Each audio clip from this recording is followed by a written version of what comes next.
Welcome home.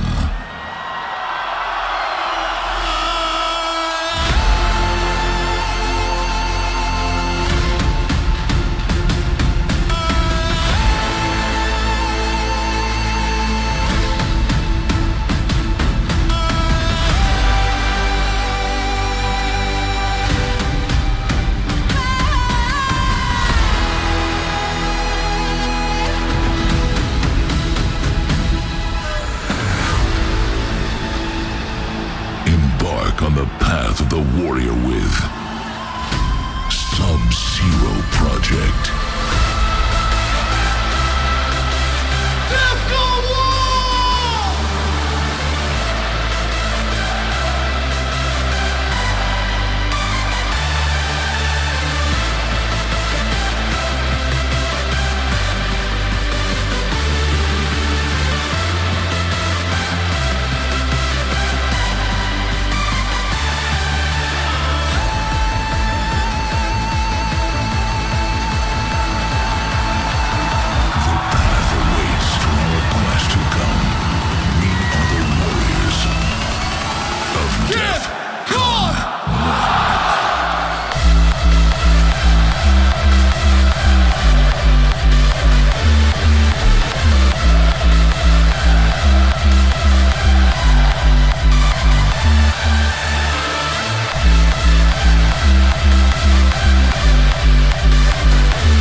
Your first steps.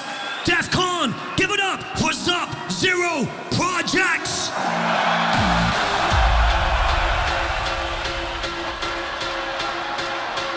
You know this. Down and out with my dumb friends. You? Forget about Monday to Friday, 'cause I've been working like a slave. Creeping towards the weekend, envy I'm able to shine. Bringing me down to the deep now you end. say, back off, and let me lose my mind.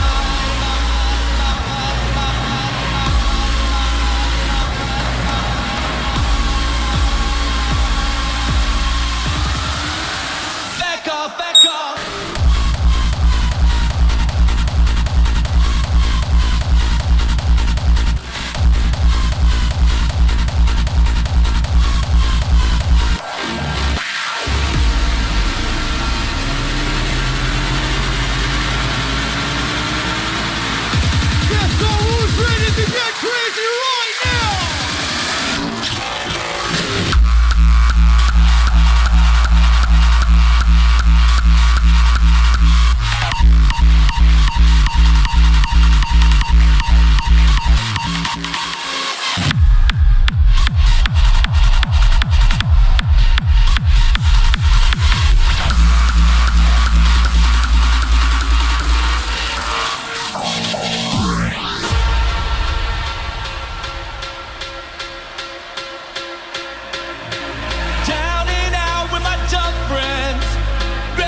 on this one.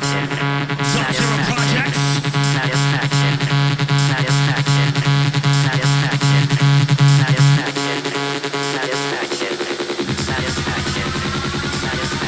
DEFCON, are you ready? DEFCON, are you ready?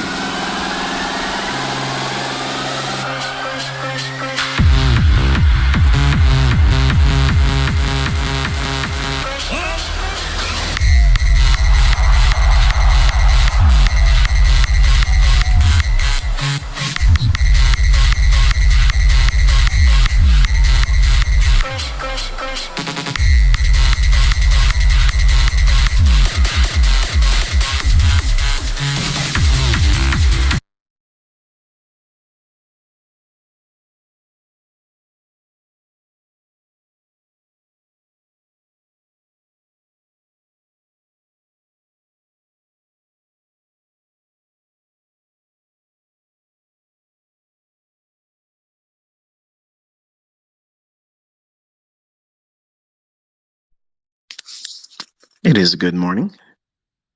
It is a good morning. So obviously you probably were wondering where I was, and when I set these Twitter spaces up, they had this really weird like time dial thing, like a an analog clock face. And I assume this is the only way I could think it would have happened. When I swung the thing around to 7 o'clock, as I took my finger away from the screen, it must have went back and hit the 6. So yeah, it wasn't supposed to be at 6 o'clock. I just noticed it because I was getting ready to start the stream. And I think to myself, this says 6 o'clock. No, it's highly unlikely I would do a 6 o'clock Twitter space, but it is an earlier one today. And that's because I have things I have to take care of around the house, and my wife asked me to be present for certain things. So today's topic is burning candlesticks and counting grains of sand. And for the folks that are wondering where I get these titles from and how they come about, real quick, it's off the cuff. I look for something that's, enigmatic a little bit. Sometimes it's inspired by creativity, based on the things I'm thinking about. A subject matter will pop in my head. It'll usually be spawned from watching or reading other comments from other people, maybe even comments from other YouTubers in their comment section about my content, or maybe struggles about what they're doing in their own trading. And I'll tap into that struggle as a topic to teach you as our community. And what's the topic mean? Like, what's that mean? Burning candlesticks and counting grains of sand. It sounds like probably get this image of some kind of alchemist. He's sitting there with his wood carved desk. He's got all these little things on his desk, and candlesticks are burning. And he's got an hourglass that's counting down the grains of sand falling through. No, it's us as traders when we first start. We're looking at these candlesticks on the chart, and we're trying to make sense of it all and pursue a dream, a passion, an impulse. And we're always at the same time counting the grains of sand. I'm running out of time. We're looking at these candlesticks on the chart to this, and we're trying to make this particular time sense of it all. Or I won't be quote unquote a dream, a passion, an impulse, but I won't be successful. And we're always at the same time placing too much emphasis on getting there on a time that you want in terms of success, and trying to do a whole lot more than what's necessary staring at the charts. That's basically what I'm getting at.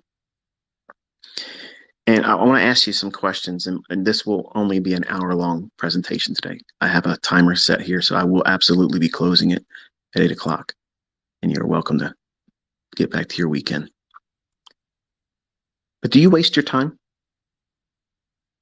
You ever thought about how much time you actually been wasting? For some people that don't really want to learn or have the right mindset, they'll think that these types of discussions and presentations by me and people that have wisdom and have experience doing something will sit down and make available to other people. They would see this as a waste of time. or a boring session of not really getting to anything. And if you're extremely profitable and consistent and you don't have any hardships whatsoever from a psychological point, then I could agree readily that this is probably a boring session. For anyone that's successful, consistently profitable, they know what they're looking for as a trader. They're not watching or listening to anything I'm putting up. They've already found their way. I have students that don't sit in on these. They're making money. They're doing their own thing. It's not, I don't view that as disrespectful. I don't need their support. And I don't want you to be tethered to me. The whole point is for you to be independently minded, have a goal, a purpose, a principle oriented approach to trading. So that way you know what you're doing, when you're going to do it, why you're going to do it, or why you're not going to do it. But a terrible thing occurs in the beginning is where you waste a lot of time. And that time wasting can be based on following failed logic from failed mentors that don't have the evidence to show what they can anticipate in price action presenting itself in real time in all different time frames, which is why I do a lot of the teaching methodologies that I do. I use a lot of lower time frame charts, so that way there's a lot of examples. There's lots of examples, and it also teaches you to go in and not waste your time burning candlesticks needlessly. Because think about how much time from the very first day you started contemplating being a trader. You would look at these candlesticks on the chart and try to figure out what it means to you, like a scrying mirror. And you're looking at it, trying to get some kind of vision from it. Something's going to materialize, like hieroglyphics suddenly will make sense to you. Maybe you've read books. Maybe you looked at PDF files that's been circulated around the internet. Maybe you've watched YouTube videos from other mentors, other approaches to trading, and you've dabbled, not really made an attempt to trade with it or learn it, but you've dabbled with it, looked around and see, does it really get your gears going? Do you feel inspired by the methodology or the things that would be otherwise taught by the teacher, the method, or whatever it is that you're trying to do in trading? There's a lot of time wasted in the beginning doing those types of things. And unfortunately, that is a needful thing. It is a very, very needful thing. You have to do that. You have to allow yourself some time to figure out what direction you're going to go in. There's going to be lots of those opportunities to follow something that looks shiny and new, something that looks interesting, innovative, colorful. But really, if it doesn't really stick its hooks into you and really latch onto you and not let you go, it isn't for you. And that's how you know you found what it is that you should be doing, whether it be the PD array that I teach or a model that someone else is teaching you, or if they have something they sell. If it really resonates with you and it puts its hooks in you and you just cannot get away from it, it just keeps drawing you back, then it's just a matter of time that you have to invest to do very well with it, because something subconsciously resonates with that. And the uncertainty or the time required for you to get good at it is the uncomfortable, uncertainty of not warming up to the idea entirely.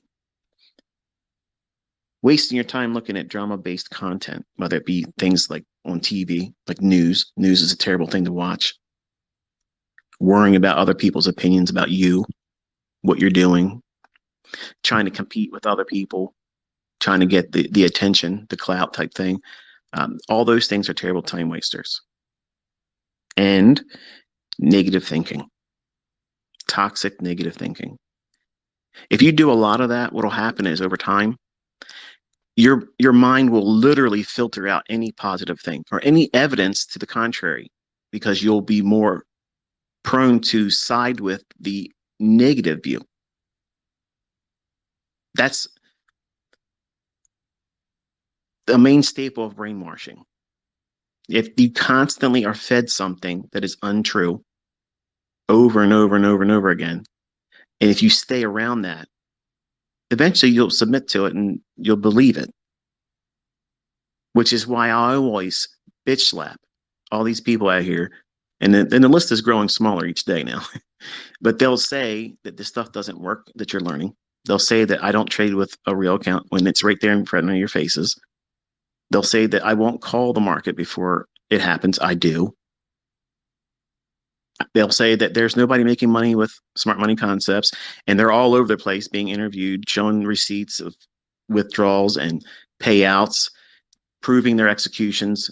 Like at some point, if you listen to toxicity, you'll believe it because you need it to be that way, because it'll justify your own inability to stick with a process to learn it for yourself or your own failures. I watched a young man the other day tweet to me. He says, fuck you and your ICT concepts. And I told him to eat a dick. And I fucking meant it, because that's the very epitome of a failed motherfucker. That's a failure. That is a failure, because you're not supposed to be trading in front of CPI. Now, that sounds hypocritical because here you saw me make $7,000 doing it. But truth be told, I wanted to take a loss. You guys never see me doing that. And I wanted you to see it. I wanted to be wrong. I was showing my youngest son. I said, look, this is how bad it can be, but I'm not going to do a lot of contracts. I'll do a very small position, but it'll be big enough for some of you, most of you, to respect the fact that, yeah, I probably wouldn't want to do that if it was real money. But I can afford to lose that. I could afford to lose it. It's not going to break me to do it.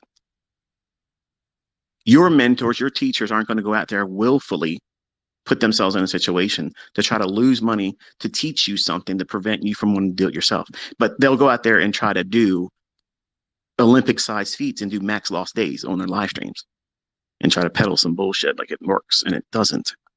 And nobody's making money consistently with it. But you look around in our community, there's people popping up every single week that are brand new, and they have done the things they were instructed to do, and they protected their attention span from bullshit, drama, time-wasting, vampiric things that this world will come at you with through social media, TV, movies, friendships, opinions, your family's opinions, the people you work with, Carl. All of that thing, all these things will be an impediment on your perception about what it is that you should be focused on right now. Because you're trying to burn those candlesticks faster than they're intended to burn. You know what I'm talking about. You're looking at that 15-minute candlestick, and it feels like a lifetime. You want it to reach your take profit. And you're waiting, and you're waiting, and you're waiting, and you can't stand it. Your whole model is based on a 15-minute chart. But you'll drop down to a 1-minute chart, which you've never looked at before. You're not even interested in, even though I show examples of me doing it precisely. My students do it.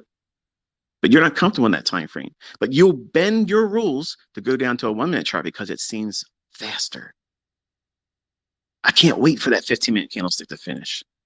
I wish it would burn faster. So let me just drop to a 1-minute chart. It'll feel like time's going by faster, and it's not going any faster. That time frame is not moving any faster. There's no reason for you to be afraid of that 1-minute chart or a 30-second chart. Some of you are freaking out saying, my son's trading a 30-second chart.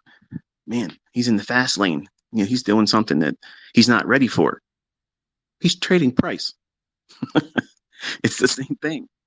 It's the same thing. Only thing you're doing at that with that time-based chart is you're showing the highest fluctuation and lowest fluctuation for that interval. That it is measured the fluctuation of price within that duration of time. That's the only thing that it's recording. But price has done the same thing on all time frames. It's moved up and down to those same price levels.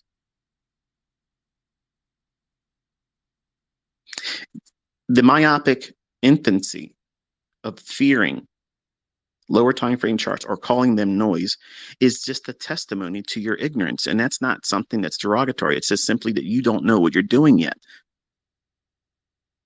He's learning, but he's doing something that I laid before him that is not even a complete model. And look what he's doing. What did you just say, ICT? You said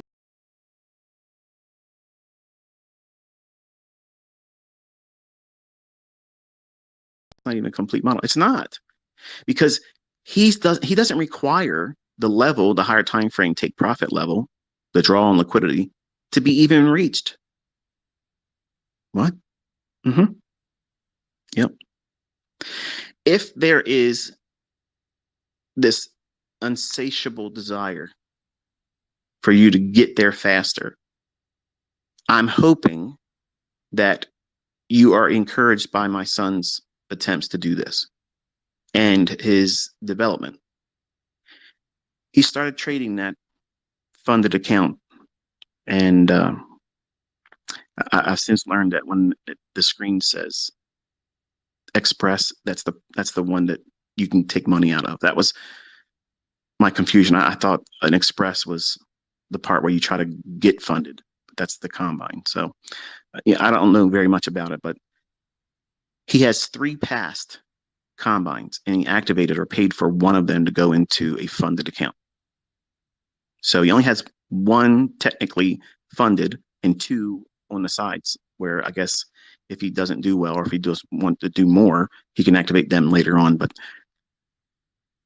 he started trading it last Friday. And I told him, not yesterday, Friday, but the previous week's Friday.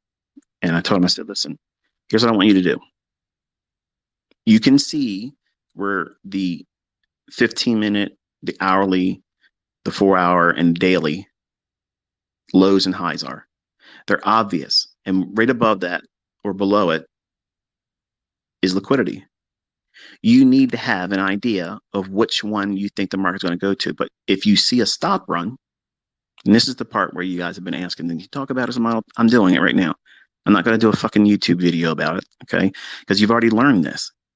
But because now my son's making real money with it, you all are interested in that. When it's something that you've already been introduced to, it's been taught ad nauseum. And it's simple, isn't it? It's real simple. Everything I've ever taught is simple. But what complicates it is you sitting down and figuring out what you want to do with all that material. I'm not failing you as a mentor by withholding information. You are not doing the work that's required for you to sit in front of these charts and study. And what is it that he's doing? He's looking for predominantly, I told him if it makes it easier for him to focus on a 15-minute chart or a 60-minute chart, so hourly or 15-minute time frame, he needs to see where the market is likely to draw to. That means if there's 2 relative equal highs and it's bullish for the day, and I lend him that experience. That part I lend to him. So for those that are out there saying, oh, you're doing it, you're doing all this. If I was fucking doing it, the fucking account would be over $12,000 right now. If I was doing it, it'd be over 12 grand. But he needs to do this. He needs to see what's possible in his own hands, and it's encouraging. And he's doing really well. He's not overconfident. He's actually very pleased. He's like, this is really neat, Dad. Like, this is nuts to make this kind of money. Which is, I mean, you and I talking, we're adults. We know what $200 a day is. It's nothing. It's literally nothing. But to an 18-year-old who used to work at a coffee shop and grossed $400 a week, but paid twice a month, biweekly, that's something significant to him. So I told him 15-minute chart, 60-minute chart. I'll tell you what I think the bias is going to be for that day. And that'll teach you to focus. That's exactly what I was doing for my paid mentorship students. Every single day, I would tell them the bias. That's what they paid for. They paid for that mentorship. They paid for the experience that I was lending them. And they watched it happen 97, 98% of the time, literally come to pass. And it's all fucking documented. And anybody can say the shit they want to say, but it's all recorded. All time and date stamped, all before the fact. And there ain't a fucking person, not one clown can say anything about it. And even my own students would have came forward and said, it didn't happen. And it never happened like that. And now you see it because it's for free. I'm doing it in front of all of you. So I'm mentoring him in a limited capacity, but requiring him to do all the work. But he wants to do the actual button pushing. Okay. 30-second chart. What you need to see is on a 1 or 5 minute chart before you drop down to that 30-second chart, you have already arrived at what you think the market's likely to do. And this is the part that everybody that's brand new or impatient or just wants to watch a 5-minute fucking trainer video and think that they are going to figure it out. Let's cut through all the bullshit and too much talking ICT. You're boring shit. Fuck you. Get up the road. Go watch Joe Schmo. Okay, Mr. Reset. This is the real stuff. This is the part that you need to figure out. How do you trust that the market will go higher or lower? I can't tell you an everyday solution that you're going to trust, because sometimes I'll go into the marketplace and my bias may shift because the market will do something that I didn't want to see it do. And because I have experience in the navigational skills to work within that, the time that it takes me to change my mind, I don't have time to sit down and explain to you what just took place in the chart that make me change my mind, because I'm looking at a 1-minute chart and sometimes less. But remove all that and think about what I teach you on the market reviews and commentaries on the euro dollar. What were we aiming for? That old daily low. That's not support resistance. That's fucking liquidity. We were aiming for a move below the low. That's not support. Okay. We want to see it go down through it. We're targeting to it and through it. That is not fucking support resistance.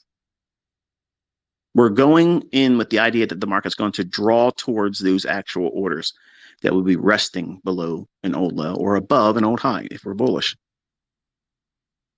And you stick with that idea until proven clearly that you're wrong. And that same approach, you use it to every time frame. And for my son, I told him, I said, it'll be easier for you, not perfect. It doesn't mean it's going to be flawless. You're going to lose. He will lose eventually. It will happen. He will have a losing day that causes him to have to sit still. Will that mean the model is broken? No. Some of you are just waiting for that to happen. Some of you are dying for that to happen. I'm not impatient about it. I know it's going to eventually materialize. But he stops. If he follows the rules, he stops. And then he'll think about and have to entertain the idea of what it feels like being in that negative day. But guess what he has? He has the experience of having done it now 6 days correctly and making over $200. That same $200, that's minuscule. Let me rephrase that. Okay. I'm talking as an American here. Okay. For folks that don't make that much money in the country that you're from, please do not be offended by what I just said. I'm not trying to say anything to make you feel uncomfortable or be condescending. But in America, $200 is not a lot of money. I mean, frankly, if you go to the grocery store, you can't even put a quarter of grocery carts worth of things in here and not at least be at $200 in grocery costs now. It's ridiculous. But in terms of monetary, money, $200 is insignificant amount of money. But in the hands of an 18-year-old that doesn't have a home or a car payment, all these extra things, or a child to take care of, thank God, that's significant. And he outpaced his new job that he just started Monday as an HVAC tech apprentice. He's trying to be a heating and air conditioning kind of guy. He wants to start his own business eventually doing that. That's wonderful. He outpaced both of his previous job, working in a coffee shop, and he outpaced the income with overtime at $16 an hour, which is where he's working for 90 days. And after that, he goes up to $19 an hour. He did more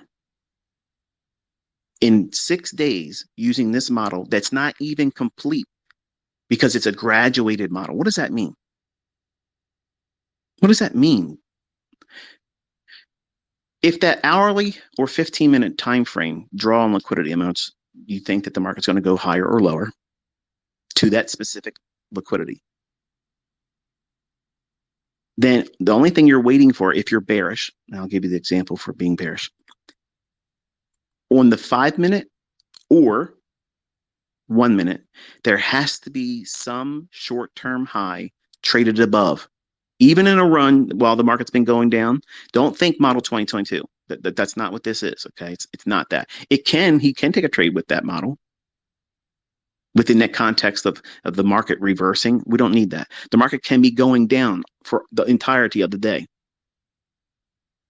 If it hasn't traded to that 15-minute or hourly sell side liquidity pool, it's not done. His model says aim in that direction. If it's 50 handles to get to that low, doesn't matter. He's not holding for them 50 handles. He's trying to get 10. But why would he do that, ICT? He's supposed to be your son. Why would you tell him to do that? Because he's a fucking human being, just like you are. Why aren't you making money with everything I've already taught? Why aren't you out there passing combines? Why aren't you getting fucking taking withdrawals from your Express accounts? Why aren't you doing that? Because other people are doing it. So stop putting fucking stupidity in the conversation. He has to learn, just like I had to learn. Every one of us has to go through that process. Learning how to do this takes time. It takes a lot of effort, and you have to wade through a lot of bullshit that you bring to it yourself. You do. He's brought it to himself. He has now scar tissue, trying to do it faster, trying to do it outside the rules I laid down from the first time. He blew his combine accounts. He's done it. He's done that damage. So now he has to go through what? The growing pains. And small little incremental wins and successes help mend that. Doesn't completely wipe it away, but it helps restore at least the proper mindset, and it encourages you. How many of you would have been encouraged if you would have made over $1,600 in 1 week? Trading a very small number of contracts. He did one trade that I'm aware of that he did 2 contracts on, but every other trade has been 1 contract of a mini, not a micro. He was adamant he doesn't want to do the micro. He goes, I want to do this, Dad. I want to make the $20 per point. I don't want to trade the $50 per point ES, because he thought that ES, the $50 would be more scarier. It's not. It's actually a smoother, slower delivery. I wanted him to be an ES, but I allowed him, like I allow you as your mentor, to bring his own personality into it, because you can't press everyone, even my son. You can't press everyone into a mold and make everybody come out like a cookie cutter result. It doesn't work that way, folks. It does not work that way. And if you believe these pieces of shit online that tell you that they can take everybody and turn them into the same thing, like a robot, repeating over and over again the same bullshit, their results don't speak that. They don't even have profitable students that are consistently making money. I had students leave my stuff, go somewhere else in clownery, make all kinds of videos, say they're going to do all the, oh, we're making so much money now. And they deleted everything because they've shit the bed. You can talk the game. You can talk all that shit. In the beginning, you're going to talk all that shit. I'm going to make a lot of money with ICT's concepts. I'm going to quit my job at this date. And then when you start trying to learn it, it's like, oh, shit, what's going on here? You're rushing it. You're trying to burn those candlesticks too fast. And you're counting the grains of sand, thinking you're running out of time. You have to learn it by this time, or else. You're trying to master it. You won't master it. You're never going to master the market. You're never going to. I'm not a master of the market. I'll say that again. I am not a master of the market. I can only master myself periodically, because sometimes the human element in me creeps in. I'll be mad. I'll be discouraged about something that's going on in my personal life. I'll be distracted. I won't be in front of my charts when I should have been. I look at moves and I think to myself, okay, it would have been great to be in that. I'm not beating myself up about it, but I'm recognizing that. That's a character flaw. I'm human. You're going to have all those same things, but here's the worst part about it all for you.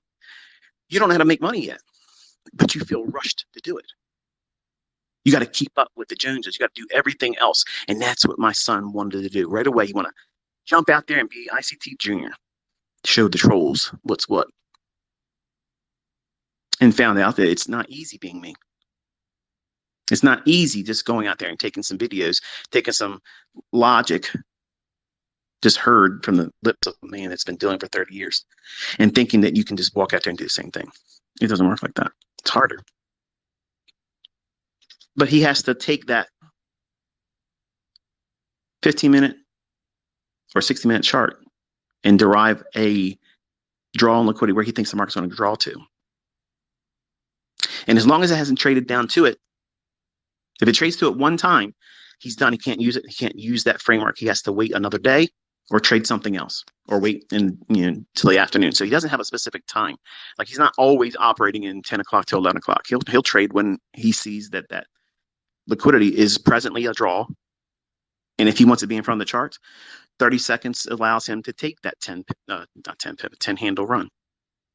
30-second chart is doing 10 handles all over the place inside of 1 hour, which is why I've always laughed at these fucking clowns. Like I could do their whole fucking month. Their whole month. I can make their whole fucking month with a real money account. I could do that in 60 fucking minutes. I will lap their ass. That's why they talk bullshit. They ain't done shit but talk shit. But you don't need to have your take profit or your draw on liquidity reach to for the model to work. You need to have an understanding of where the market is likely to reach to. Let me think of it like this. You're in a trade. You've been in a trade. You've taken a trade. You tried to do a combine. You did it with real money account, or you did it with demo. And you put the trade on, and you know you don't want to see it go to a specific price point. It may not be a stop loss that you actually put in there because you're afraid to put a stop loss in, because that confirms and solidifies you were wrong. Instead of saying, this is where I'm wrong and I don't want to lose any more than this. That's the proper mindset about using a stop loss, because you want to be right. You can't accept the fact that you're potentially wrong. If I was 100% accurate all the time, every single time, I knew there was no chance for any manual intervention to ever step in there, I would never use a stop loss. Why would I need one? I'd be right all the time, right? But having a stop loss is a testimony to you respecting the risk, which is required. In the beginning, you don't respect the risk. You concern yourself with the risk of being right or wrong. That's the limitations that you place on yourself in terms of mitigating anything in terms of risk. The risk of you taking a loss for the sake of doing it wrong, not for the basis of you only took this much as a loss in monetary sense. And there's a paradigm shift that has to take place. And I'm teaching him how to do it the only way I know how to teach it. Whereas you have to frame a 15-minute or a 60-minute draw on liquidity, where the market's likely to go. And then on a 1-minute or 5-minute chart, if you're bearish, there has to be some run above a 5-minute swing high, even while it's been going down. It has to go up above it and start trading lower again. And then once it does that, you can drop down into a 30-second chart and take a 30-second fair value gap. Because the damage has been done on the 5-minute chart. It could have been a stop run on a swing high in a 1-minute chart. See, that's what a high frequency trading algorithm is doing. So you don't fucking know that, because these clowns out there talking about algorithms, these wannabe quants. You might talk about all kinds of shit and call things quant. You may say your shit's algorithmic, but it's retail. But every fucking high frequency trading algorithm, every single one of them, has to have a disruption in order flow before they will institute a new order. That means they cannot go short until it goes up. It has to go up. Why do you think I taught you discount premium?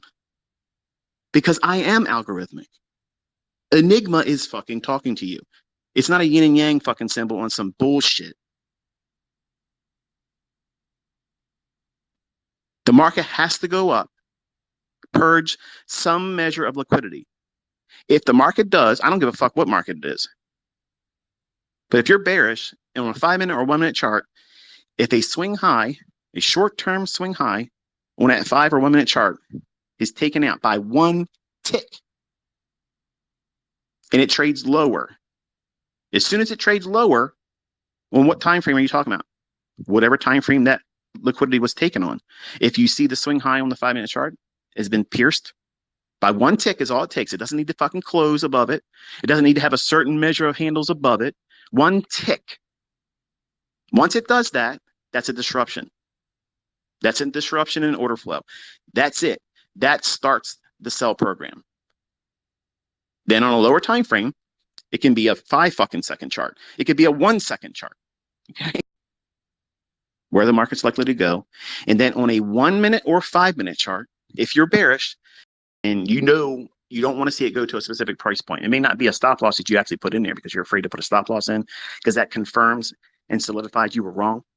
Instead of saying, this is where I'm wrong and I don't want to lose any more than this. That's the proper mindset about using a stop loss because you want to be right. You can't accept the fact that you're potentially wrong. If I was 100% accurate all the time, every single time, and I knew there was no chance for any manual intervention to ever step in there, I would never use a stop loss. Why would I need one? I'd be right all the time, right? But having a stop loss is a testimony to you respecting the risk, which is required. In the beginning, you don't respect the risk. You concern yourself with the risk of being right or wrong. That's the limitations that you place on yourself in terms of mitigating anything in terms of risk. The risk of you taking a loss for the sake of doing it wrong, not for the basis of you only took this much as a loss in monetary sense. And there's a paradigm shift that has to take place. And I'm teaching him how to do it the only way I know how to teach it. Whereas you have to frame a 15-minute or a 60-minute draw on liquidity, where the market's likely to go. And then on a 1 minute or 5-minute chart, if you're bearish, there has to be some run above a 5-minute swing high, even while it's been going down. It has to go up above it and start trading lower again. And then once it does that, you can drop down into a 30-second chart and take a 30-second fair value gap. Because the damage has been done on the 5-minute chart. It could have been a stop run on a swing high in a 1-minute chart. See, that's what a high frequency trading algorithm is doing. So you don't fucking know that because these clowns have trade. You've been in a trade. You've taken a trade. You tried to do a combine. You did it with real money account, or you did it with demo. And you put the trade on, and you know you don't want to see it go to a specific price point. It may not be a stop loss that you actually put in there because you're afraid to put a stop loss in because that confirms and solidifies you were wrong. Instead of saying, this is where I'm wrong and I don't want to lose any more than this. That's the proper mindset about using a stop loss because you want to be right. You can't accept the fact that you're potentially wrong. If I was 100% accurate all the time, every single time, and I knew there was no chance for any manual intervention to ever step in there, I would never use a stop loss. Why would I need one? I'd be right all the time, right? But having a stop loss is a testimony to you respecting the risk, which is required. In the beginning, you don't respect the risk. You concern yourself with the risk of being right or wrong. That's the limitations that you place on yourself in terms of mitigating anything in terms of risk. The risk of you taking a loss for the sake of doing it wrong, not for the basis of you only took this much as a loss in monetary sense. And there's a paradigm shift that has to take place. And I'm teaching him how to do it the only way I know how to teach it. Whereas you have to frame a 15-minute or a 60-minute draw on liquidity, where the market's likely to go. And then on a 1 minute or 5-minute chart, if you're bearish, there has to be some run above a 5-minute swing high, even while it's been going down. It has to go up above it and start trading lower again. And then once it does that, you can drop down into a 30-second chart and take a 30-second fair value gap. Because the damage has been done on the 5-minute chart. It could have been a stop run on a swing high in a 1-minute chart. See, that's what a high frequency trading algorithm is doing. So you don't fucking know that because these clowns out there talking about algorithms, these wannabe quants. You might talk about all kinds of shit and call things quant. You may say your shit's algorithmic, but it's retail. But every fucking high frequency trading algorithm, every single one of them, has to have a disruption in order flow before they will institute a new order. That means they cannot go short until it goes up. It has to go up. Why do you think I taught you discount premium? Because I am algorithmic. Enigma is fucking talking to you.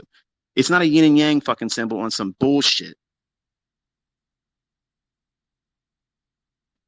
The market has to go up, purge some measure of liquidity. If the market does, I don't give a fuck what market it is. But if you're bearish and on a 5-minute or 1-minute chart, if a swing high, a short-term swing high on that 5 or 1-minute chart is taken out by one tick and it trades lower, as soon as it trades lower, on what time frame are you talking about? Whatever time frame that liquidity was taken on. If you see the swing high on the 5-minute chart has been pierced by one tick is all it takes. It doesn't need to fucking close above it. It doesn't need to have a certain measure of handles above it. One tick. Once it does that, that's a disruption. That's a disruption in order flow. That's it. That starts the sell program. Then on a lower time frame, it can be a 5 fucking second chart. It could be a 1 second chart. Okay, it doesn't matter. But I gave him a 30-second chart because it's easy to get in there and take a fair value gap after that disruption in order flow, knowing that the market will gravitate towards that liquidity. We need not see it trade to it. Now, some of you that are familiar with watching lower time frames and have been with me for a while, your fucking gears are turning right now. You're like, holy shit.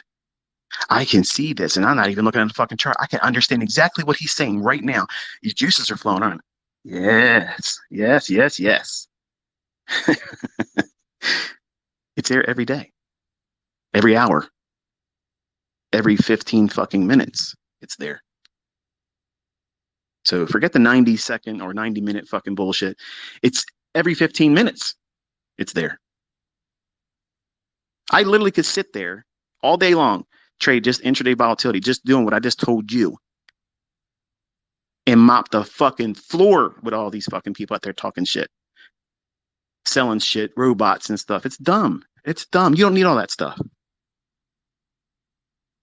As soon as you take the very first fair value gap on the 30-second chart after that 1-minute or 5-minute disruption in order flow, that stop run, and that time frame starts to trade lower, the very next candle, when it starts to trade down, okay, you drop down to the 30-second chart and you wait for that little 30-second retracement, because it's going to happen. And you look and see where your 10 handles would be. Place your limit order, put your stop loss in. He risks 12 handles. He's willing to take 12 handles as a hit to take 10 out. What the fuck did he just say? He just said he's using a negative and mop the fucking floor with all these fucking people out there talking shit, selling shit, robots and stuff. It's dumb. It's dumb. You don't need all that stuff. As soon as you take the very first fair value gap on the 30-second chart after that 1-minute or 5-minute disruption in order flow, that stop run, and that time frame starts to trade lower, the very next candle, when it starts to trade down, okay, you drop down to the 30-second chart and you wait for that little 30-second retracement, because it's going to happen. And you look and see where your 10 handles would be. Place your limit order, put your stop loss in. He risks 12 handles. He's willing to take 12 handles as a hit to take 10 out. What the fuck did he just say? He just said he's using a negative R. Yes, because your reward to risk model bullshit is a myth. It's a fucking myth. You don't even trade with it. You want to talk about it and sell your courses, and these people write these fucking books, but they're not trading with these fucking things in mind. Every person that's ever come out there and said that shit, given enough time, they eventually come clean and say, well, you know, it's theoretical that if you did this, you can get 20 to 1. It's theoretical you can get 200 to 1, but they haven't really done it themselves. But hey, theory sells, right? You don't need to have a fucking 3-to-1. That's in disruption and order flow. That's it. That starts the sell program. Then on a lower time frame, it can be a 5 fucking second chart. It could be a 1 second chart. Okay. It doesn't matter. But I gave him a 30-second chart because it's easy to get in there and take a fair value gap after that disruption and order flow. Knowing that the market will gravitate towards that liquidity. We need not see it trade to it. Now, some of you that are familiar with watching lower time frames and have been with me for a while, your fucking gears are turning right now. You're like, holy shit. I can see this, and I'm not even looking at the fucking chart. I can understand exactly what he's saying right now. His juices are flowing on. Yes, yes, yes, yes. It's there every day, every hour, every 15 fucking minutes. It's there. So forget the 90-second or 90-minute fucking bullshit. It's every 15 minutes. It's there. I literally could sit there all day long, trade just intraday volatility, just doing what I just told you, and mop the fucking floor with all these fucking people out there talking shit. It can be a 5 fucking second chart. It could be a 1 second chart. The market has to go up, purge some measure of liquidity. If the market does, I don't give a fuck what market it is. But if you're bearish and on a 5-minute or 1-minute chart, if a swing high, a short-term swing high on that 5 or 1-minute chart is taken out by 1 tick and it trades lower, as soon as it trades lower, on what time frame are you talking about? Whatever time frame that liquidity was taken on. If you see the swing high on the 5-minute chart has been pierced by 1 tick is all it takes. It doesn't need to fucking close above it. It doesn't need to have a certain measure of handles above it. 1 tick. Once it does that, that's a disruption. That's a disruption in order flow. That's it. That starts the sell program. Then on a lower time frame, it can be a 5-fucking-second chart. It could be a 1-second chart. Okay. It doesn't matter. But I gave him a 30-second chart because it's easy to get in there and take a fair value gap after that disruption and order flow. Knowing that the market will gravitate towards that liquidity. We need not see it trade to it. Now, some of you that are familiar with watching lower time frames and have been with me for a while, your fucking gears are turning right now. You're like, holy shit. I can see this, and I'm not even looking at the fucking chart. I can understand exactly what he's saying right now. His juices are flowing on. Yes, yes, yes, yes. It's there every day, every hour, every 15 fucking minutes. It's there. So forget the 90-second or 90-minute fucking bullshit. It's every 15 minutes. It's there. I literally could sit there all day long, trade just intraday volatility, just doing what I just told you, and mop the fucking floor with all these fucking people out there talking shit, selling shit, robots and stuff. It's dumb. It's dumb. You don't need all that stuff. As soon as you take the very first fair value gap on the 30-second chart after that 1-minute or 5-minute disruption in order flow, that stop run and that time frame starts to trade lower, the very next candle when it starts to trade down, okay, you drop down to the 30-second chart and you wait for that little 30-second retracement because it's going to happen. And you look and see where your 10 handles would be. Place your limit order, put your stop loss in. He risks 12 handles. He's willing to take 12 handles as a hit to take 10 out. What the fuck did he just say? He just, yes, yes, yes. It's there every day, every hour, every 15 fucking minutes. It's there. So forget the 90-second or 90-minute fucking bullshit. It's every 15 minutes. It's there. I literally could sit there all day long, trade just intraday volatility, just doing what I just told you, and mop the fucking floor with all these fucking people out there talking shit, selling shit, robots and stuff. It's dumb. It's dumb. You don't need all that stuff. As soon as you take the very first fair value gap on the 30-second chart after that 1 minute or 5 minute disruption in order flow, that stop run and that time frame starts to trade lower, the very next candle when it starts to trade down, okay, you drop down to the 30-second chart and you wait for that little 30-second retracement because it's going to happen. And you look and see where your 10 handles would be.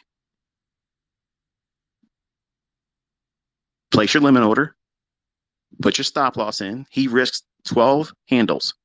He's willing to take 12 handles as a hit to take 10 out. What the fuck did he just say? He just said he's using a order flow. That stop run and that time frame starts to trade lower. The very next candle when it starts to trade down, okay, you drop down to the 30-second chart and you wait for that little 30-second retracement because it's going to happen.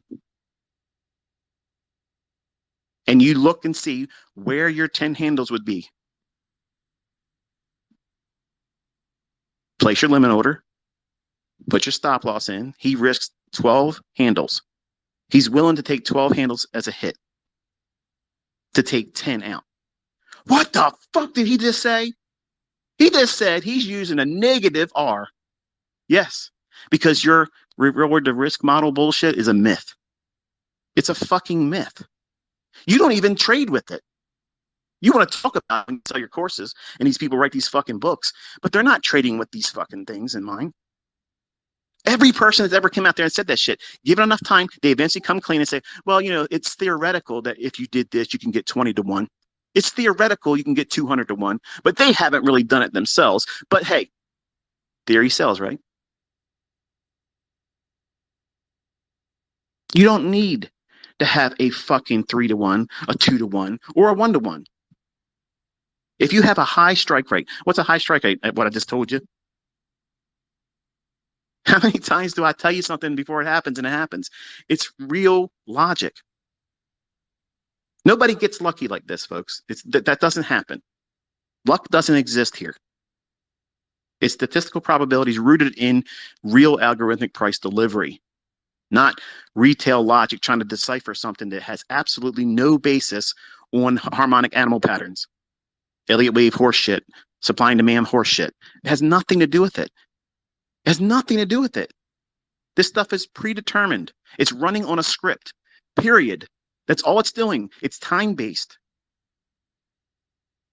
And you're complicating it, worrying about dumb shit. Oh, it's dropped down. I can't sell short down here. It's been going down. Why the fuck not? It's going somewhere.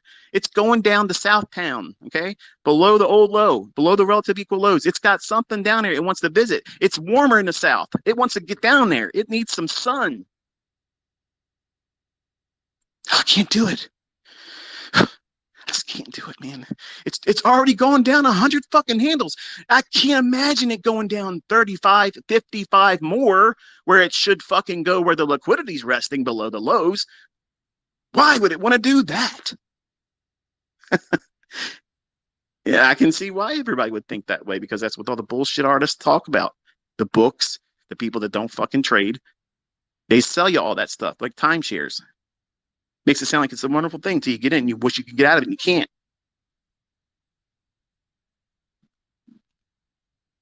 That just hurts somebody's feelings. Fuck. He just knew I wasted money on a timeshare. So once he gets his 10 handles, he's done. But what is he doing after he gets out? He's watching it still go towards that level. So what is it teaching him? What's it teaching him? Discipline, cookie reward. Huh? Yeah. This is how you follow a rule-based idea. You go in very, very carefully, do a little bit at a time. You don't need to get into a trade right now to make 3 times what you're risking and view that as, oh, this is the only way to do it. Because right now, if you're honest with yourself, if you and I were in a conversation, it was just you and I, nobody could hear it, wasn't recorded.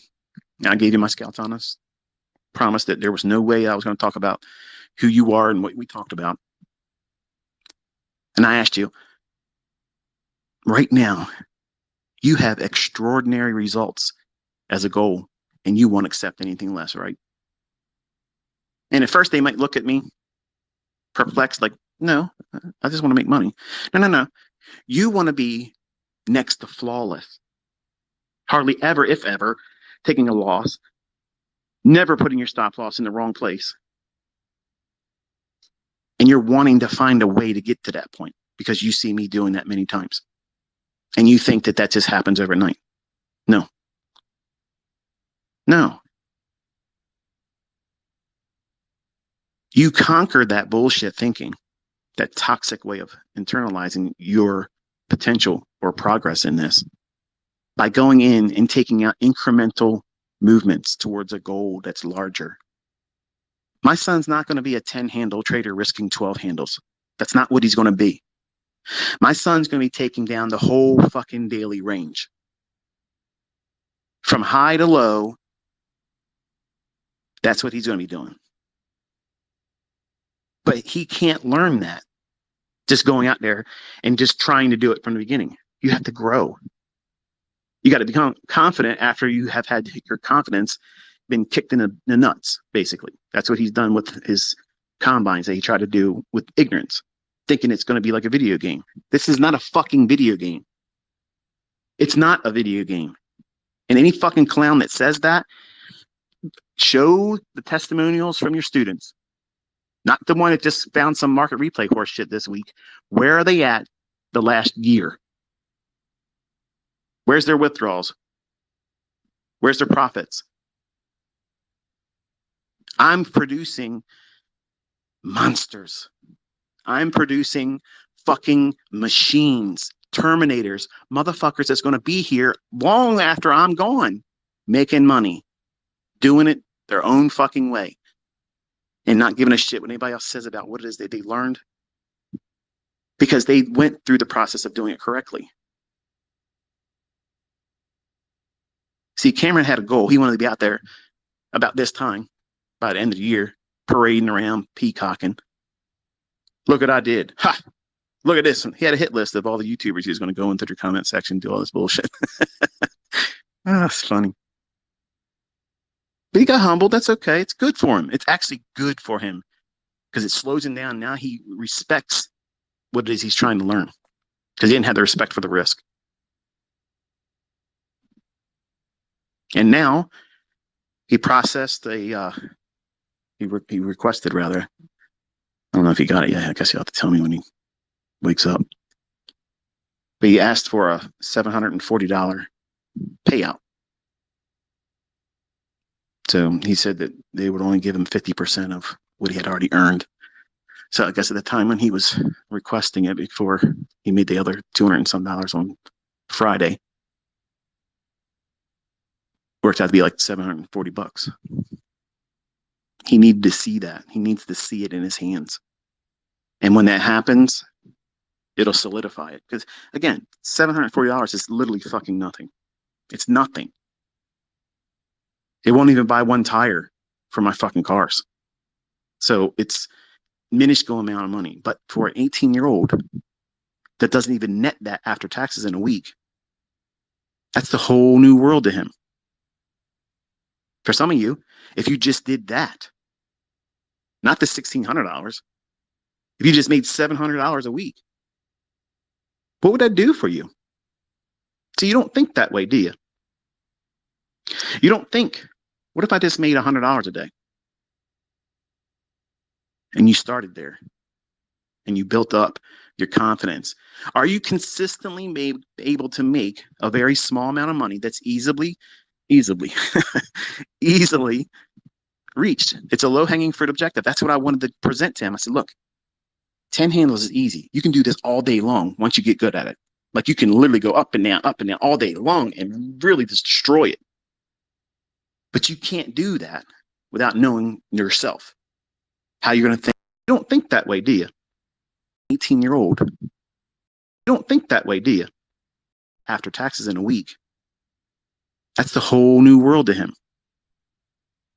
For some of you, if you just did that, not the $1,600, if you just made $700 a week, what would that do for you? So you don't think that way, do you? You don't think, what if I just made $100 a day? And you started there and you built up your confidence. Are you consistently able to make a very small amount of money that's easily, easily reached? It's a low hanging fruit objective. That's what I wanted to present to him. I said, look, 10 handles is easy. You can do this all day long once you get good at it. Like you can literally go up and down all day long and really just destroy it. But you can't do that without knowing yourself, how you're going to think, how you're going to feel. And the only way I could do this with him was teach him how to focus on a draw on liquidity that is highly probable. That means it's on an hourly or 15-minute time frame that has not been traded to. How do you know when not to take the trade, Dad? Did it trade to that liquidity pool on an hourly or 15-minute chart that you maybe would have looked at or had in mind? If it has, you're done for the day for that market. You can't trade it. How about that for fucking logic? How about trade it to? How do you know when not to take the trade, Dad? Did it trade to that liquidity pool on an hourly or 15-minute chart that you maybe would have looked at or had in mind? If it has, you're done for the day for that market. You can't trade it. How about that for fucking logic? How about that for fucking mindset, not worrying about or fearing missing out on the move? There's nothing to fucking worry about. And this ain't even a complete fucking model. It's incomplete. Incomplete, and it's beating the fucking ass out of 90% of the shit that you see on YouTube. Because it's rooted in sound logic. You have to have common fucking sense, folks. You can't go out there thinking, I'm going to swing for the fences like he was trying to do. He was literally doing fucking 15 contracts because they allowed it.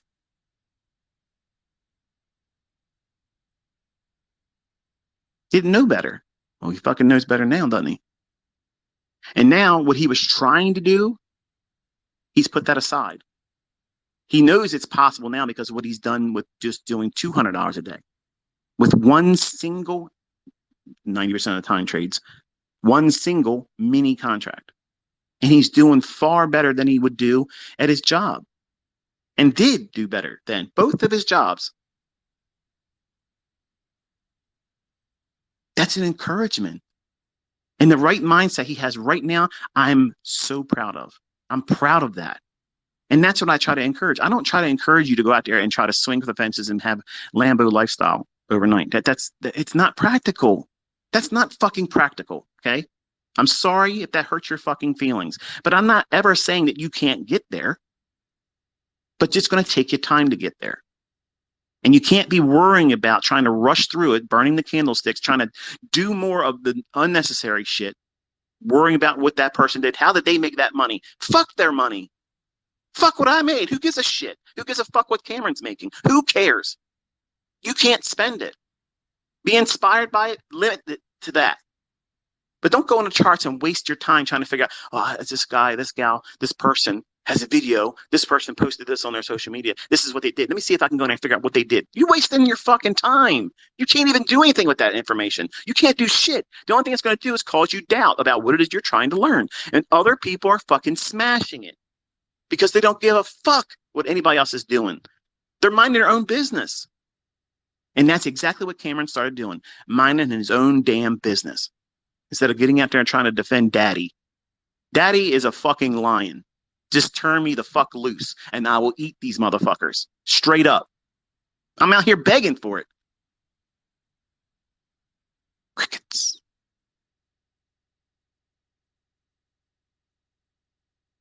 "30-second time frame offers so many opportunities to take 10 handles out. Why 12? Why 12 handles for a stop? Well, look at a 30-second chart. Look at the price delivery. Unless we're having an extrapolation, one direction or the other, you'll see that 10 handles is about the maximum. A very small little fluctuation would occur. 12 just puts you 2 handles outside of that. What happens when ICT's son takes a loss? He stops trading for the day. Because he can't trade less than one contract, right? I'm not having him go in with 5 micros to be sizing down. No, he just fucking stops. He needs to know what it feels like to sit in a losing net lost day. And it's okay. It's not cancer. It's not terminal. It doesn't mean your model's fucking done and over with. It doesn't mean that you fail as a trader. It just means that you had a transactional cost and now you paid the tax. That's the tax. Okay. That's the fare to ride on this fucking ride. Eventually, you're going to have to pay it. And some people want to pay more than what's required, like taxes. Stupid, financially illiterate people pay more income taxes than they're fucking supposed to. You're only obligated to pay what your legal obligation is. And some of you don't even want to take the time to look into what it is that you could save money on in that because you're financially illiterate, because the schools you went to taught you to be that way. If I wasn't pushing my fucking boot in my kids' asses, making them work fucking jobs so they can taste the bullshit that this world wants to feed you, they won't want to work to do what I do. They won't want to learn how to do this. They have to be put in those situations. Otherwise, they'll have a silver spoon up their ass and think everything's owed to them, and it is not owed to them. Whatever I've made is owed to nobody else. My kids are not exempt from that. And the best thing you can do if you have children is to do the same thing. It builds character. It teaches them to be adults. And in trading, many young people and man-child syndrome kicks in, and they're not really fully equipped to be a trader. Having a good model in their hands won't work. That doesn't mean the model's bad or not effective. This means that they are incapable of doing it. I got 9 minutes to finish this up, and I have so many other points I want to make. The impossible task of counting the grains of sand, knowing I only got 9 minutes left. But I don't think that many of you will even really appreciate what I'm saying today, because the model's not complete. He's only working on one part of it. And even in that, he's doing fucking far better than he ever imagined he would be doing. For some of you, if you were just doing what he's doing right now, that's success. In your part of the world where money is different and things cost differently where you're at, you would be living very, very comfortably if you could do what he's doing consistently. If you're able to do that, you would be very happy. You wouldn't need to have Lambo lifestyle dreams and wishes to see that would be deemed as successful. You'd be content. You would feel like you arrived. It would feel like you put the work in, and therefore now you're seeing the results, and you're thankful that you stuck with it. You studied. Instead of worrying about trying to take negative stimuli or negative opinions about other people telling you what you should and shouldn't do, and they have nothing to bring to you that would be better. They don't have a testimonial of a large group of people that are using the shit that they try to sell with fucking discount codes. There's no consistently profitable fucking students. There's always hit and miss. There's always flash in a pan. I have people that are doing this now for years, not making $740 withdrawals, 6-figure withdrawals. There's no fucking comparison. But those individuals did all the work to get to that point. My son wants to do more than any of you. He wants to do more than me. And I want to see it happen. I'm here for it. I want to make him bigger and badder and fucking just a ruthless motherfucker. I want that. But I know the frailties of the human mind because he's now got scar tissue. He done something that he wasn't told to do. He went against my advice. Recklessly, did whatever he wanted to do, and his ego and his pride was hurt. So the only way to build that back up is to show incremental cookie rewards. We have puppies right now, and we're training them, and we have these little trainer treats we keep in our pockets. So if they do something we want them to do, in the time we tell them to do it, we treat them right then and there. It's a constant reward thing for a puppy to be taught properly. A human body and a mind needs that same thing. In the beginning, when you don't have experience, You don't want to be going out there pressing the button like my son did and fail and then feel grief about it. Learning how to trade with a real account, whether it be a large amount of money or a small amount of money, is the absolute asinine fucking way to do this, because you're literally encouraging fear. You're encouraging uncertainty that paralyzes you, because you're making it a scoreboard of, I lost money. No matter how much money it is, when you have that, it's real hard to get motivated. So when I teach it with a demo, and I teach how to go through back testing and collecting experiences where the market has done the very things I've taught. And I give you the benefit of knowing what I think is going to happen beforehand. So that way it holds you to an expectation in the marketplace. Does the market go higher when he says it goes higher? Does it respect those levels he's referring to? Does it trade to those pools of liquidity?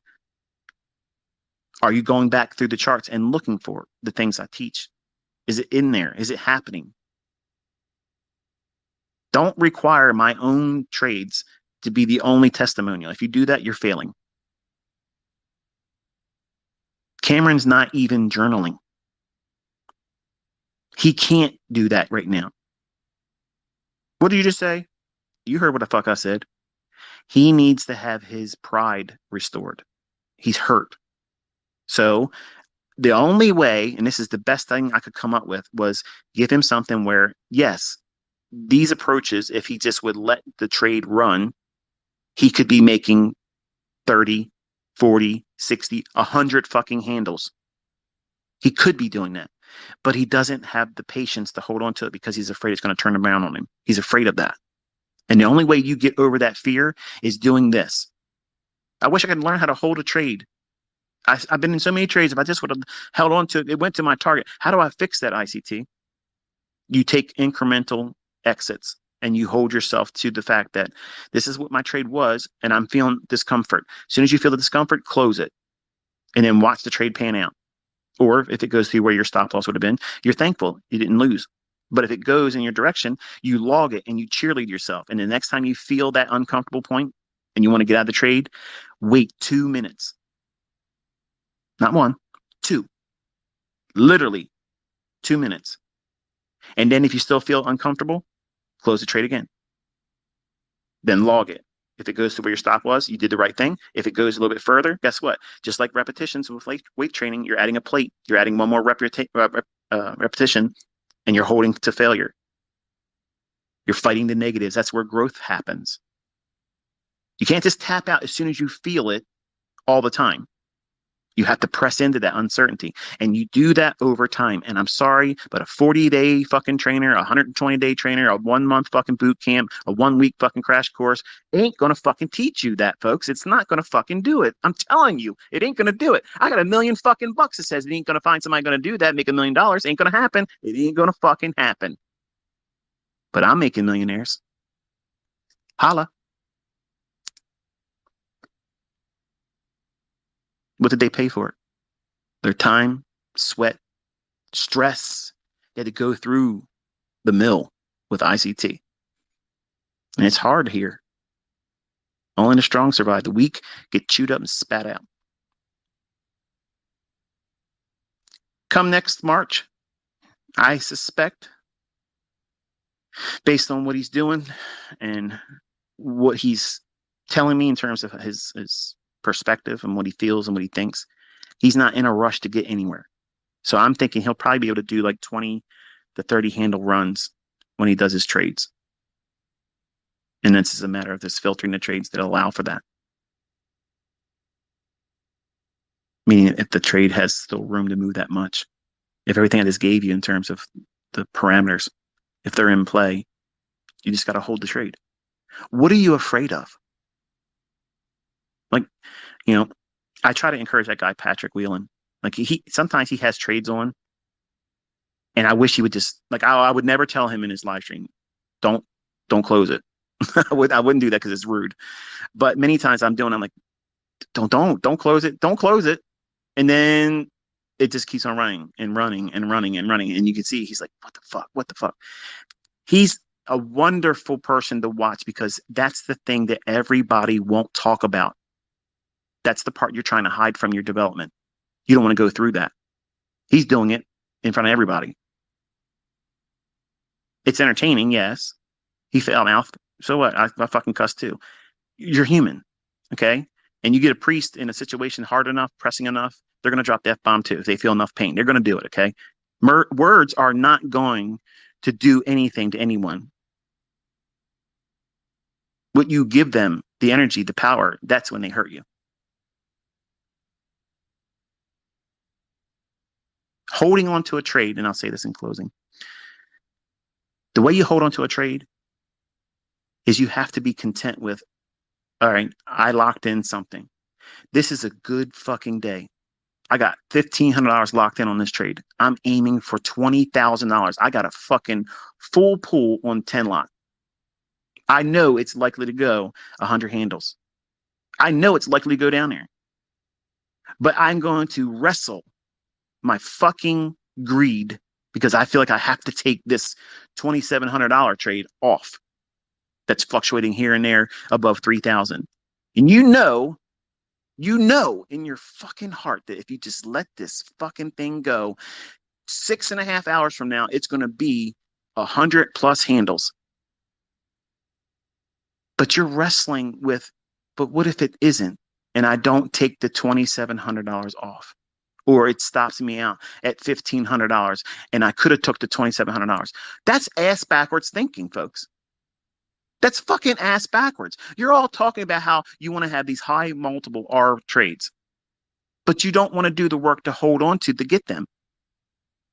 All these clowns out there that sell these courses and talk that high multiple bullshit, you do not see them taking, they would be billionaires. Why are they still selling fucking courses? Where's their fucking yachts? They're not doing it, folks. They're not doing it. Period. Common fucking sense. Use it. I teach from a practical stance. I come to you with no fucking glitz. And I tell you exactly the way it's supposed to be. I tell you it's going to be hard. I tell you it's going to take you longer than you want it to be. I tell you that people are going to make fun of you because, it's going to fly in the face of everybody else's logic. But the testimonials just keep coming in. That's undeniable. And you're in the waiting. You're on deck. You're next. You're the fucking next success story, but you're holding it up. You got to get out of your own way. You have to get out of your own way. I'm doing everything I possibly can, folks, except for take your fucking trades. Okay, I'm doing everything I possibly can. But you have to listen to these discussions. You have to listen to this because these are the things that's going to put all those things together for you as a trader, whether it's my shit that you're going to use as a technical aspect or somebody else's dumb shit. Bottom line is, if it can be used as a catalyst to make a decision, that's all we're doing. We're using some kind of stimuli to make a decision, to act, to move, to do something, push the fucking button, do something, and then manage risk throughout the process. The only thing that separates me from everybody else is everybody else is holding on to a religion about an idea, in an indicator-based idea, or something that's bullshit. It has no basis on why price is going to go up and down. I give you the best of the best. Practical, real-world experience, 30 years experience of telling you what the fuck these markets are going to do, authorship, all throughout. You have the highest form of technical science and the most practical sense of using what it is that we should be doing as a risk manager. I'm not telling you to go out there and trade with 15 contracts. I'm telling you to use one contract. Look what my son was able to do with one fucking week. 1 week. And he's not even hitting fucking doubles. He's just batting singles, getting up there, getting his 10 handles, boom. Sometimes he's been spooked out of the trade and he has to go back in and get that last $50. That's what he's working on now. But he's getting his 200 fucking bucks. He's getting his fucking pound of flesh. He's getting his meat. He's filling his fucking belly. But guess what? That cub, that little Simba he is right now, that motherfucker's going to be a Mufasa soon. And he's going to stand up. He's going to run through these fucking people on these internet. And he's going to run through and chew their asses up. That's who's coming. And I'm fucking there for it. I'm going to give him every fucking Order weapon filled. I have, because I'm going to sit back and I'm going to pop the fucking popcorn and I'm going to watch him devour all you shit talking little pussy fucks that don't ever want to do anything but talk all their bullshit and make up these dumbass fucking movies, these fucking documentaries. Fuck your documentary. Why aren't you in the fucking Robbins Cup, motherfucker? You didn't fucking join. Let's go. I could still beat your ass before the end of the year. I can still do it, Benny. Come on, baby. Let me beat the shit out of your ass. I will fucking smoke you. But you're hiding. You're fucking hiding, you little bitch. Bent the knee, like I told Tom Dante. You are a little bitch. My son can fucking outtrade you now. Fuck off. You see it now. Vinny versus ICT's son. I would do the trades then. I would do the trades just to fucking ridicule your fucking ass, bitch. He'll take that challenge. Anyway, don't waste your time trying to force too much in the beginning, looking for things that are unnecessary in the charts. Focus on the things I tell you to look for, and don't put a destination or an expiration on your success. Because what you're going to discover is throughout the process, and that's my son right now, he's in the earliest stages of real progress, and he's seeing the fruits of it. Many of you are recording in your tweets and responses to me that you're encouraged by that. How do you think he feels? How do you think he feels laying his head down thinking, I did more today than I did in pay working these 10 hours, because he's doing 10-hour days. 10-hour days driving to Pennsylvania with the crew he's with, and they pay him money until he gets to his car. And then once he gets to his car, his pay stops for the day. But he's spending a lot of time out there doing that stuff, getting all cut up, putting his hands through these condensers he's helping install, all that stuff. He's doing a working class hero job. He doesn't have a spoon-fed fucking lifestyle where daddy's giving it to him because I have it. I wanted to be like that, but I seen that doesn't work with my oldest boy. So I'm practical. I learned from the mistake. I learned how to do a better job at this. I'm not a perfect father, but when it comes to money, giving it to them, buying the stuff for them, apart from a car, I think everybody should have a car. But I don't just lavish them with money. Because I have it doesn't obligate them to receive it from me. They have to acquire it themselves. And once they have that skill set, they'll have greater self-esteem for themselves, and their family they will create will be able to look up to them as a patriarch and say, I want to be like my dad. And I'm glad he didn't give it to me. He sent me a text yesterday. He said, Dad, I want to thank you for not being easy on me. And it was upsetting to me, but it was a good upsetting. It was very touching. I shared it with my wife. I said, I've been hard on him the last couple of months because he didn't listen to me. And I told him, I said, you're going to do this or you're going to walk this whole show on your own. That means, you got everything you're going to get from me. Like, you have to learn how to make your way in this world. You can't just accept the fact that, shit's going to be hard and a coffee shop job ain't it. And you're not going to college. So what is you going to do? I want to be an entrepreneur. I want to own my own business. Okay. In the meantime, what are you going to do? I tried. It's hard, Dad. I know. And my students complain about the same fucking way you are right now. It's hard, ICT. It's hard. They complain. You want to complain. It's normal. But instead of complaining, take that energy and direct it into studying, back testing, taking the information that you see that's already happened, pull it out of the charts, record it, and it's there. And it'll encourage you that it keeps repeating it over and over and over again. Now you're doing one little piece of something. You're doing 1/8 of what's going to be a full model, and you're doing better than your fucking job with the least amount of leverage. How encouraging is that? You're not even given the full move. You're just getting in there, getting 10 points of it, and then that's it. Pull out. Done. Hit it and quit it. Done. Then you get to see, was that a good move for free? He doesn't stop you out with a loss, and he never moves his stop loss. How's that? He doesn't need to. It's either going to run or it's not. If he hits a loss, he's stopping for the day. He's not going to go on a major drawdown. These moves happen every single day, like clockwork. Every single fucking day. Don't believe me? Set out to disapprove me. Do it. Spend that this week. Spend that this weekend. Go through the charts and see if what I just fucking said is not absolutely the gospel in price delivery. It's happening, okay? It's happening every fucking day. That's why I'm cocky. That's why I'm arrogant. That's why I walk around like I don't give a fuck what anybody says. I know I can outperform every motherfucker on this planet. I know I can outtrade every fucking body. Everyone. More precise. More fucking money. Every skill set, every KPI you want to set, I will beat that shit unbelievably in front of everyone. I will do that. Why do I have to keep asking?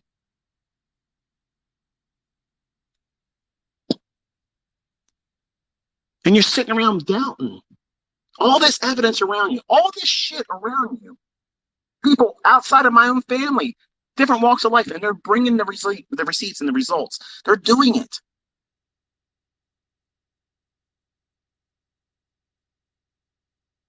Why are you sitting on the fence? Wasting your fucking time. You're wasting it. There's no reason for you to waste any more time. Get to work. Start back testing. Encourage yourself. Because even if you do half of what my son is doing, I promise you, you're doing better than 99% of everybody else in trading.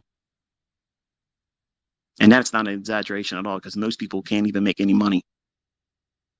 If you just made $800 a week, fuck it, $400 a week. Most people can't consistently do that. They can't hold themselves to a process or a model.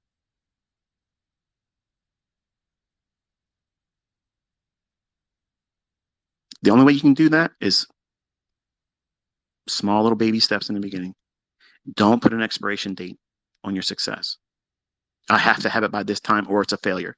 Don't have extraordinary results as the only acceptable result. That's what I was trying to do. Once I started seeing I can make money, I set so high of a goal that it pushed me into blowing the accounts all the time. That's exactly what I was doing. I was doing that very thing.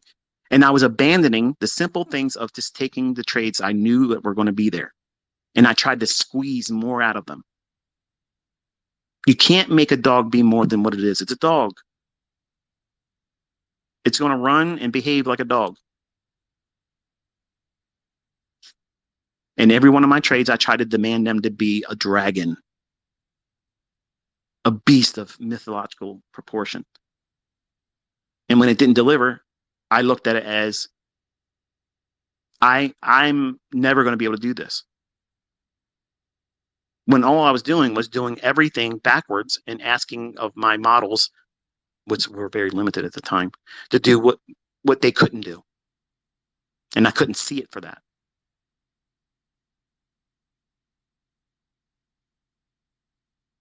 Just got a text from my wife. You're late. On my way. But anyway, I had fun today. Hopefully I inspired you to think about things a little bit differently. And don't waste your time trying to force things in through these candlesticks. And don't focus so much on how much time you got left. As long as you're working every day, working towards progressing, moving forward, you'll get there. You'll get there sooner than you thought. Once you get there, in the time you're spending right now, that might feel daunting and too laborious, won't be so much like that when you look back on it. Everything seems so much further in front of you when you're trying to get there. The first time, it's always a long journey. It's that little kid in the back seat syndrome. We're there yet? That's that little child in you. That's the trader that's going to be who you are. They're excited. There's nothing wrong with that excitement. Don't kill that energy, but you have to nurture it and properly train it. Say, okay, we're getting there. It's just a little bit longer. We have to keep doing what we're doing. Keep looking through the windshield forward. We're getting every closer. Keep looking.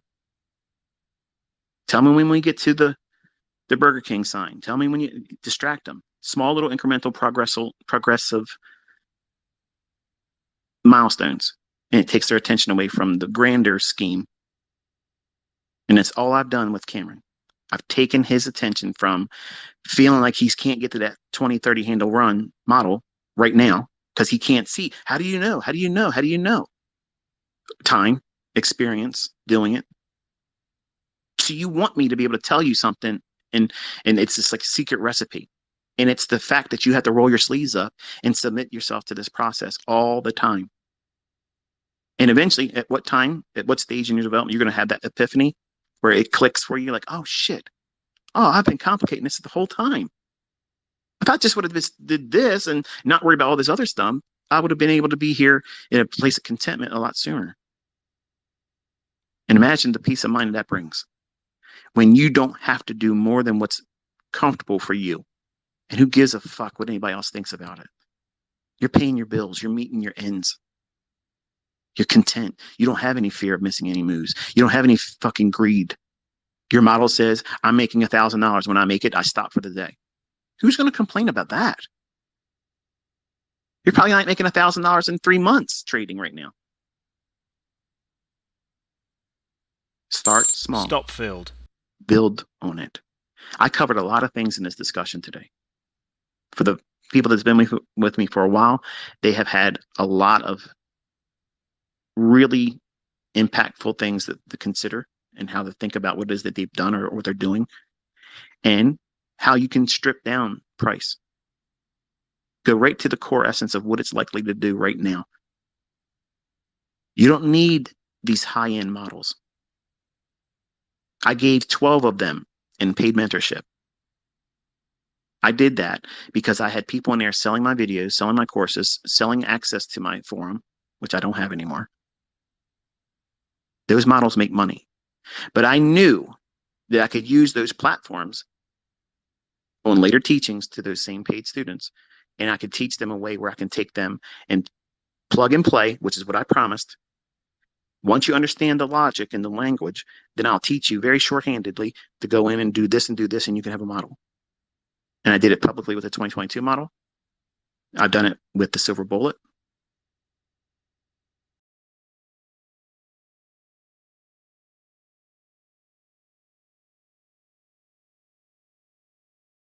Which I don't have anymore. Those models make money. But I knew that I could use those platforms on later teachings to those same paid students, and I could teach them a way where I can take them and plug and play, which is what I promised. Once you understand the logic and the language, then I'll teach you very shorthandedly to go in and do this, and you can have a model. And I did it publicly with the 2022 model. I've done it with the Silver Bullet. Optimal trade entries have been there before I even did mentorship.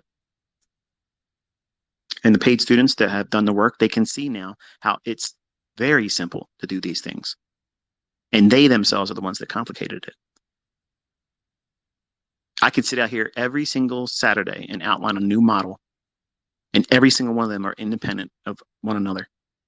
And I could do that for the rest of my life and not run out of models. Ask your mentor if they can do that. Oh, we don't need to have that. You just need it. Right. That's exactly what I say. You only need one. But the problem is everybody, I don't want to stop talking. My wife's going to slap the shit out of me.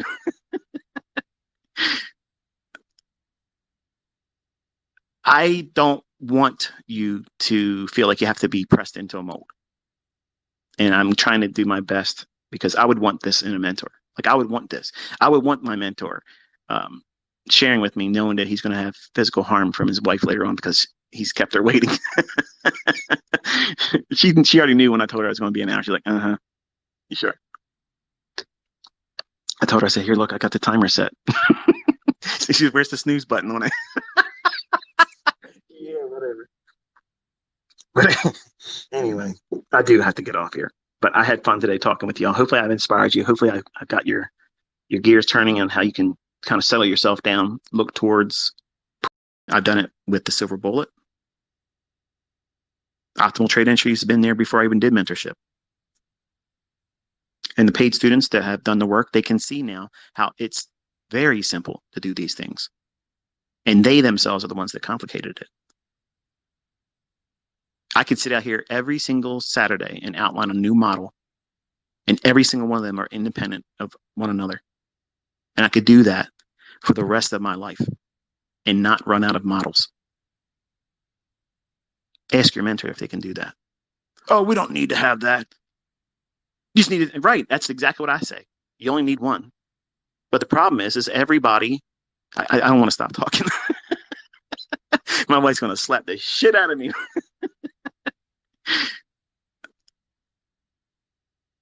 I don't want you to feel like you have to be pressed into a mold. And I'm trying to do my best because I would want this in a mentor. Like I would want this. I would want my mentor sharing with me, knowing that he's going to have physical harm from his wife later on because he's kept her waiting. She already knew when I told her I was going to be an hour. She's like, uh-huh. You sure? I told her, I said, here, look, I got the timer set. So she's, where's the snooze button on it? Yeah, whatever. But anyway, I do have to get off here. But I had fun today talking with y'all. Hopefully I've inspired you. Hopefully I got your gears turning on how you can kind of settle yourself down, look towards progress, not finality, not at the finish line. I started last week. I should know how to trade by now. That's stupid. That's stupid thinking. That's unrealistic. But I want you to think about this in closing. There's a lot of closing statements here today. I'm glad that my son, initially I wasn't real happy with him wanting to do these funded accounts. Like I was not happy with that.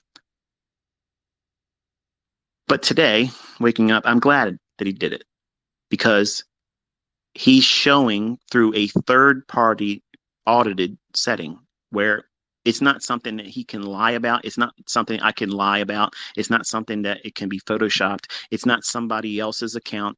They would come out, and I'm giving TopStep permission. If anything that he shares with me that I end up tweeting, if that's not true, you fucking call me out on it. Call me out on it. Because some of you might miss that. Some of you might miss the fact that this young man is doing this in a setting where I'm not affiliated with this company and neither is he. So there's no broker arrangement where they give me some fake results to market some bullshit. That's not what's happening here.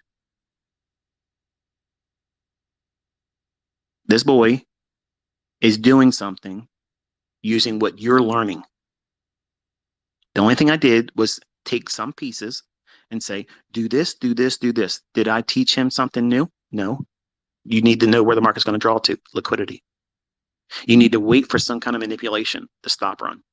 Why would you not be fearful of taking a short after that stop run? Because it's already done the damage on that 5 or 1 minute chart. So it's going to now start displacing towards lower prices if it's bearish, and price will spool in that direction. It doesn't mean every candle's going down. It does not mean that, but you will see several 10 handle runs. Every day, it's like that. Every single day. And you can trade without a daily bias with this, which is why I taught him this model. Because he doesn't know how to know what the daily bias is. I just told him, said 60-minute or 15-minute time frame. Where's the higher lows that haven't been touched yet? If it starts breaking towards those levels, chances are it's going to go there. He's going to have a losing day. It's going to happen.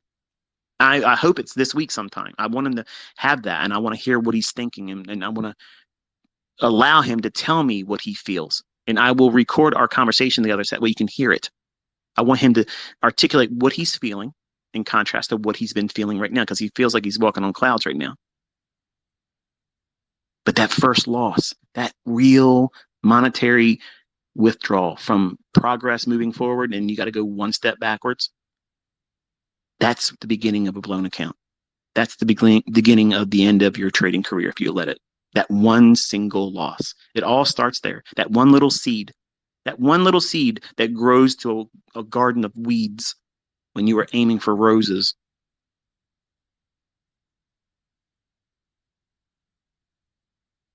And I'll have the opportunity to counsel him through that. And when it happens, you'll have the benefit of hearing from his side, hearing it, feeling it, and then me telling him how he should think about it and work towards going through it. You don't get that in books, folks. There's no other mentorship out there that's doing that kind of thing. This is where the rubber meets the road. This is the brass tacks. This is the shit that you need to know and how to deal with it. And it's being done in a setting that is outside my control, outside of his control. There's no affiliation here, none whatsoever. I don't tell you to join with TopStep. I don't do that. I don't give a fuck if he makes $1 million trading with a funded account. I would still never say go with a funded account. I don't rep brokers. I don't rep funded accounts. I don't have any affiliation whatsoever. My opinion is mine solely. And it's my responsibility to be open and upfront and tell you that there's nothing inspiring me to have an opinion, whether it be good or bad, for anything. And I may be incorrect in my opinions. It may not be in agreement with you. And that's fine. That's wonderful. That's wonderful to have that type of discussion where I'm presenting my side of it and you may not agree with it. And I respect you for not agreeing with it. Don't take everything I say and just say, well, it's this way it has to be. Look into it, see if it means something to you. If it doesn't, discard it. Don't waste your time with it. Take what's useful to you.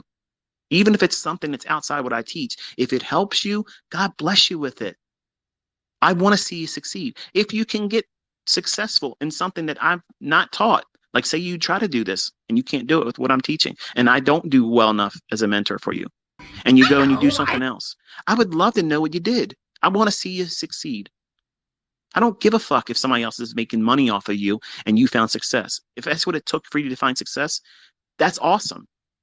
That's awesome. I'm not belittled by that. I'm not embarrassed by that. I don't feel like a failure. I want to see all of you. Even if you don't like me, I want to see you do well. I want that to happen for all of you. And I'm not making any money here talking to you. I'm risking life and limb. My wife's going to fuck my ass up when I get out of this fucking office. But sincerely, I want to see you succeed. And I want to see your success stories. And if there are success stories and other fucking approaches, I wish there was more of it online. I'd like to see that. It's like Market Wizard's book. But you're seeing people's faces. You're hearing their voice. They're telling you their experience. And that's what I love about our community here, because my students do that. They come forward and they share that. That's why I like Kit and his community he's created over there. That's awesome. I love listening to that. I love listening, even the folks that come in and they have a different train of thought about it. And they'd share their ups and downs, their trials and their tribulations, the things they had to go through. That's the stuff that matters most, because everybody has to go through it. You're going to go through it, folks. This meat grinder will put your ass through it. You're not going to walk in here, waltz through, come out with no fucking wounds. You're all going to have damage done to yourself. And those war injuries are going to make you formidable. You're going to know, don't step there. In the presence of somebody that doesn't know any better, don't step right there. That's a grenade tripwire right there. Don't do that. What do you mean? Don't do it. Young buck gets out there and does it anyway. Blow their account. People that's been around this industry long enough, they know things that you don't know. And if they're willing to share their experience with you, and it's realistic, and it's it's provable that they've done something with it and other people have done something with it that's profitable, not just bullshit for clicks and clout, that's usable information. Take advantage of that. When I came up, we didn't have that. We didn't have people willing to sit down for nothing and make videos or talk to you in a stream like this. Like, I have better things to do.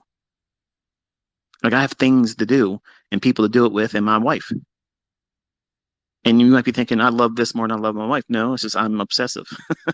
When I'm with my wife and I'm doing things with her, I don't want to go to the charts. I don't want to talk to you.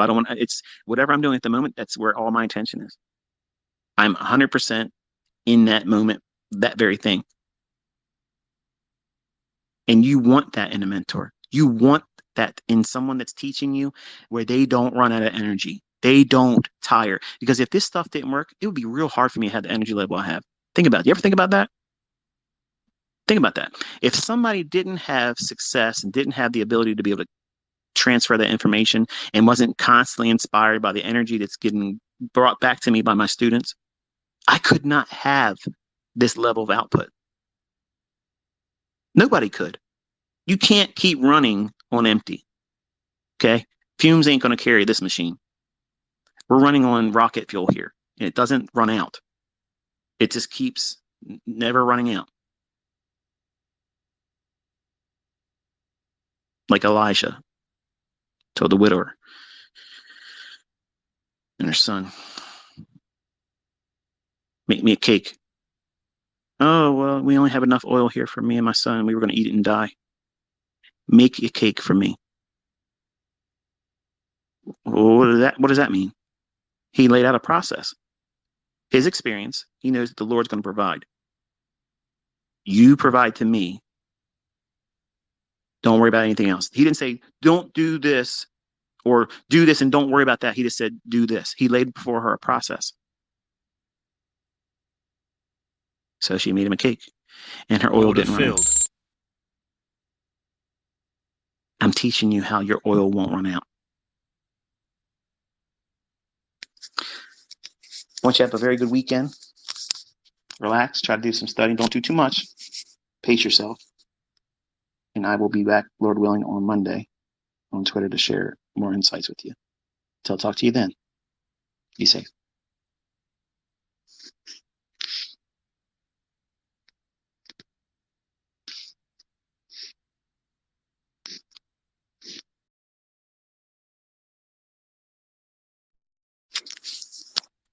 It is a good morning.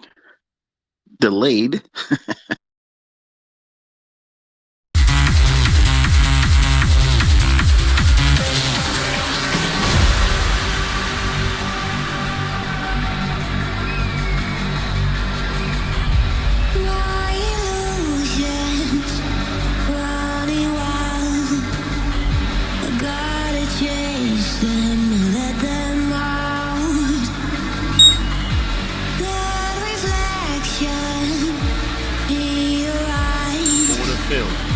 Makes me wanna sacrifice.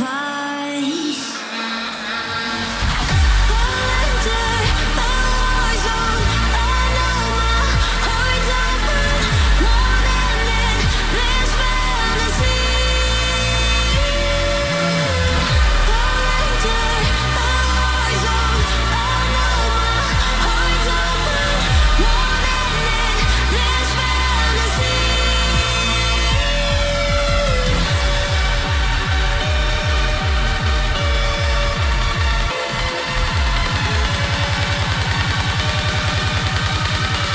Are you ready?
Get your hands up!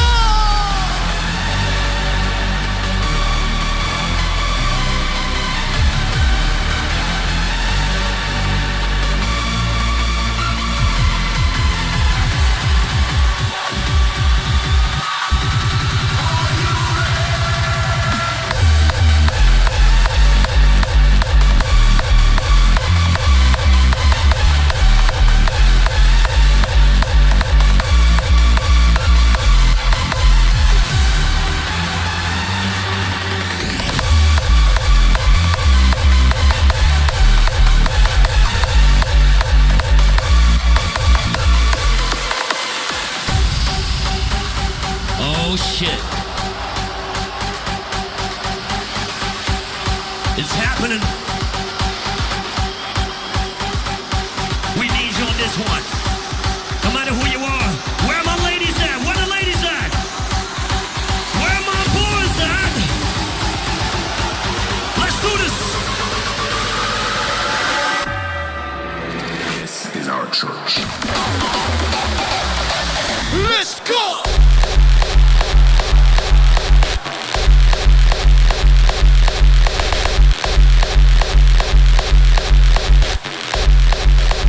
This is our church.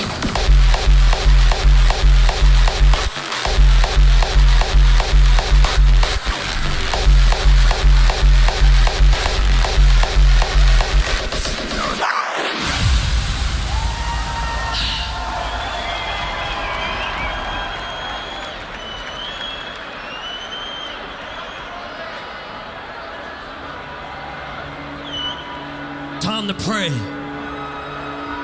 to the hardstyle gods. To every owner of an orange heart, know that nothing shall tear it apart. When the world will try to divide us, then That this hardstyle music will reunite us.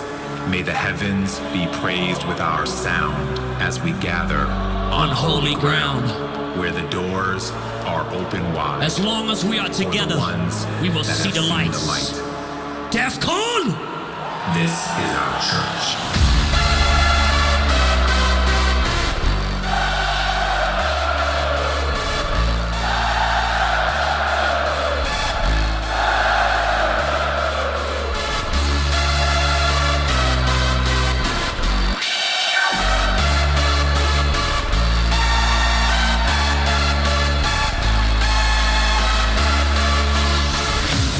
Remember this, warriors. For the next 4 days, this is your... This is our church.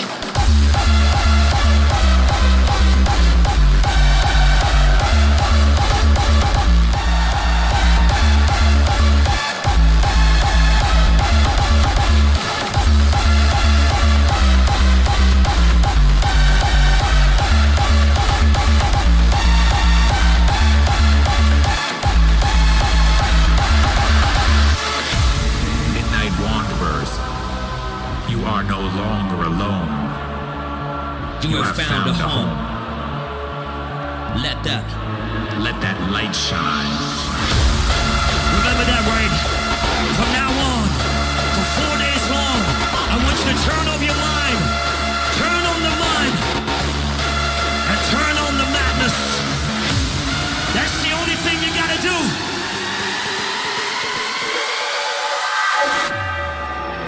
This is our church.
DEFCON 1, how you feeling out there? How you feeling out there? Just close your eyes for just a second.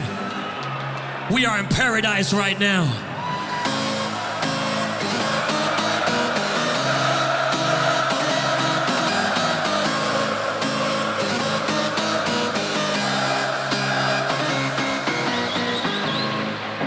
I'm lost in paradise. I don't want to go back 'cause this feeling's so right. I'm sharing a piece of my mind. So for tonight, our troubles left behind. Get out of my way right now. Get out of my way. I wanna keep on searching. Let's do this. Paradise.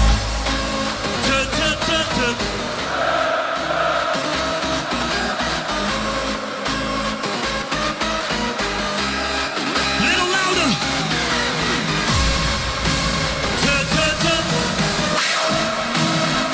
DEFCON.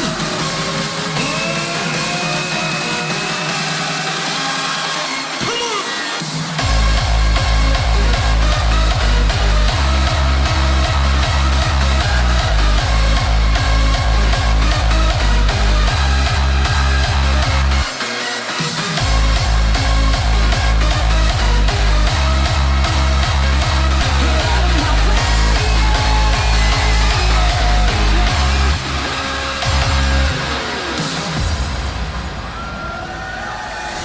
Oh, I beg you, can I follow? Be my own lane, be the water where I'm waiting.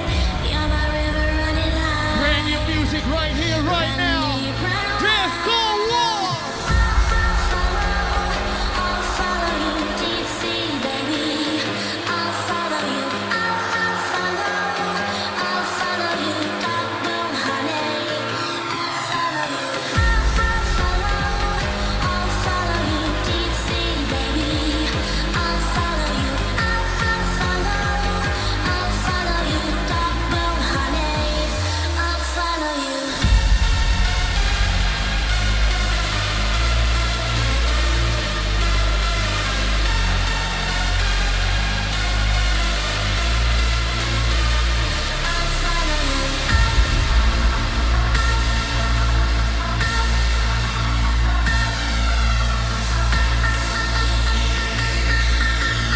DEFCON, are you ready? Don't let the bass get you.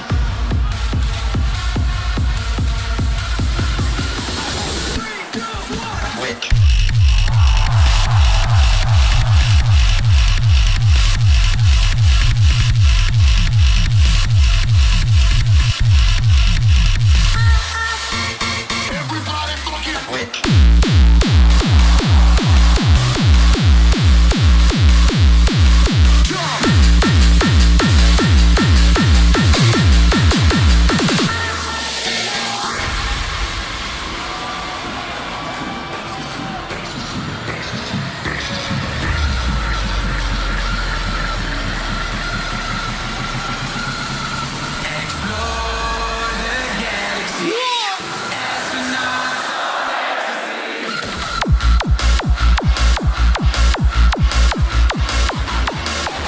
Ecstasy.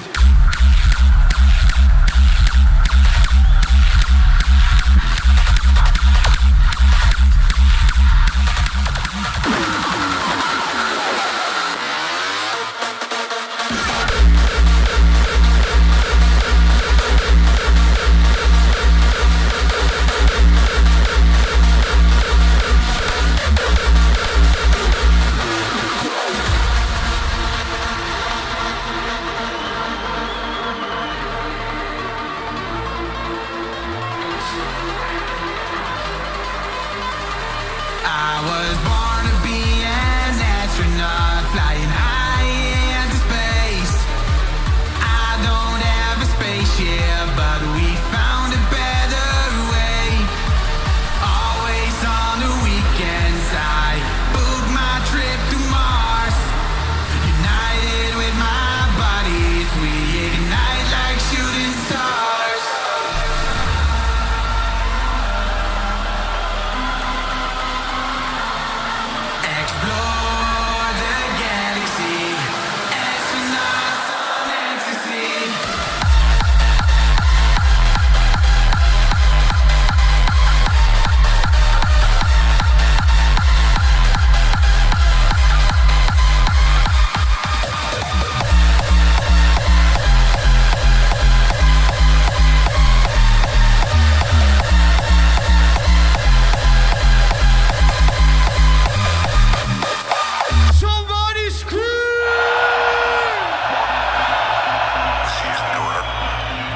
We see unidentified astronaut flying through space again.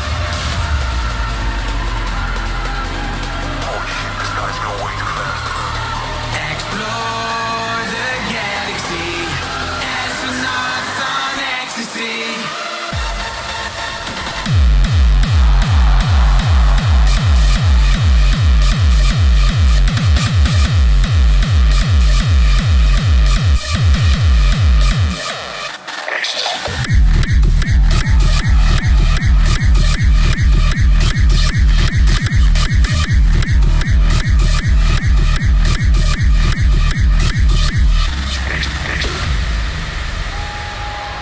In and out my head, I live in fantasies, in phantom galaxies of what my mind tells me. No matter what they say, a voice in double speak, it's almost clear to me, but language a mystery. They say what kills us makes us stronger. The fear that pulls you under, the phantom I refuse to see. The lies in which you conjure can't take this any longer. I'll never know, but I refuse to speak. Let's go get those hands up!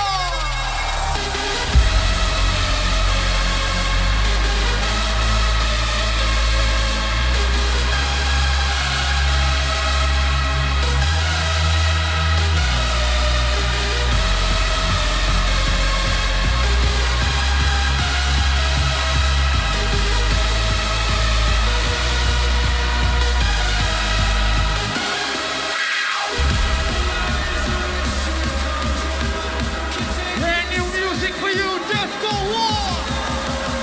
You ready?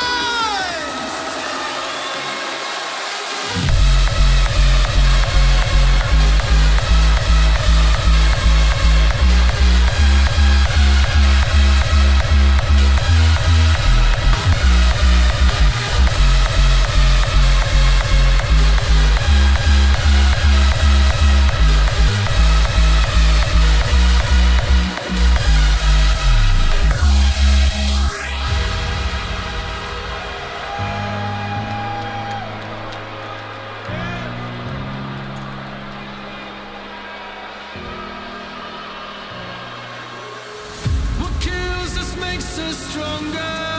The fear that pulls you under, the phantom I refuse to see. The lies in which you conjure can't take this any longer. I'll never know, but I refuse to speak.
the whole weekend long.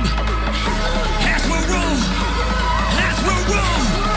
Come on. With your head.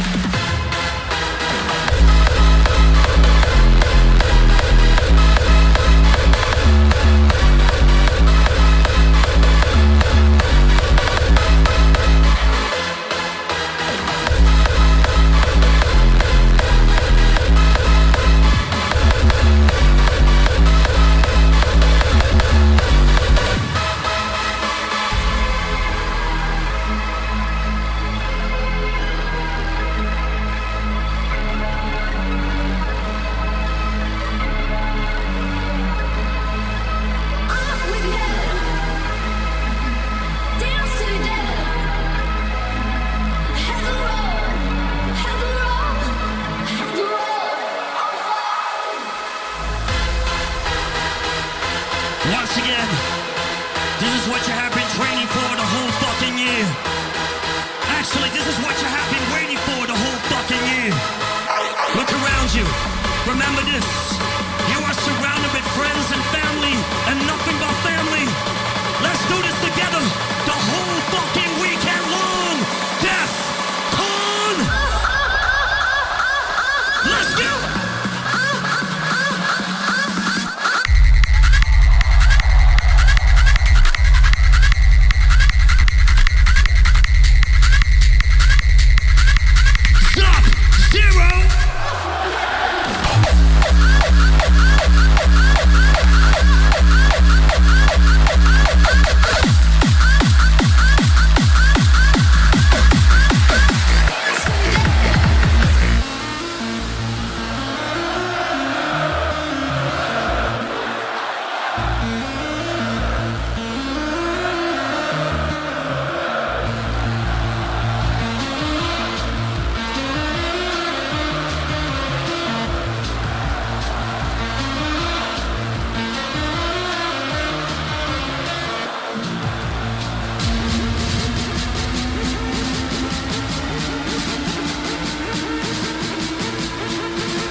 Inside, right?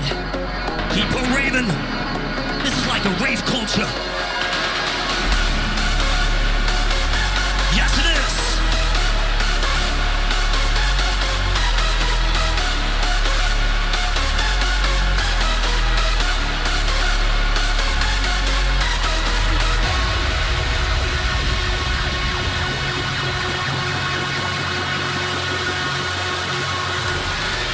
Welcome to the rave culture!